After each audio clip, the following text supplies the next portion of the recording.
आम्ही असंही ऐकलंय की ही जी जागा होती ही आधी भूत बंगला होता इथे आणि इथे कोणीच राहायला यायला तयार नव्हतं. थोडासा इतिहास देतो त्याचा. इतिहास असा आहे की 115 वर्षापूर्वी ज्याला महाराजांचे अनुयायी महाराज त्याला मलाड इथे वास्तव्यात होते. हो. तुम्ही जसं सांगितलं होतं तिकडे त्यांचं भजन चालायचं, पण तिकडून त्यांचे बरेच भक्त मुंबईवर नाही यायचे. आता तुम्ही विचार करा 115 वर्षापूर्वीचा काळ.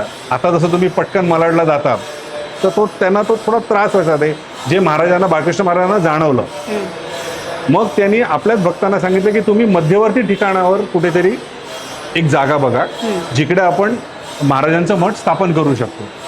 तर त्याला मध्यवर्ती ठिकाण जी आजही आहे ती दादर आहे. तर दादरमध्ये जेव्हा आले तर त्यांना जागा बघत होते, तर मग ही वास्तू आयडेंटिफाय झाली. तर ह्याला भूत बंगला म्हणायचे. हो. भूत बंगला ह्या कारणाने, कारण जिकडे एवढे जे भाडूत यायचे इकडे जे राहायला, जे लोक इथे भाड्याने घ्यायचे बंगले, त्यांच्याकडे काही ना काहीतरी त्यांच्याकडे प्रॉब्लेम्स व्हायचे. कोण जगायचं नाही, त्यांच्याकडे काय आधीच्या त्यांना काही त्रास, काही व्याधी व्हायच्या.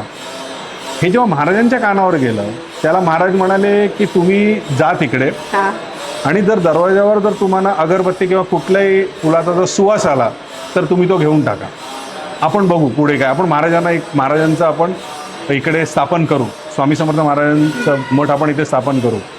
त्याप्रमाणेच त्यांचे ते भक्त त्यावेळेला आले.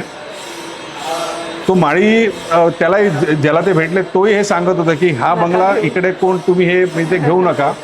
पण ज्यावेळेला त्यांना तो सुवास आला जागच्या जागी त्यांनी सांगितलं नाही आपल्याला इथेच, आणि तसं त्यांनी महाराजांना कळवलं.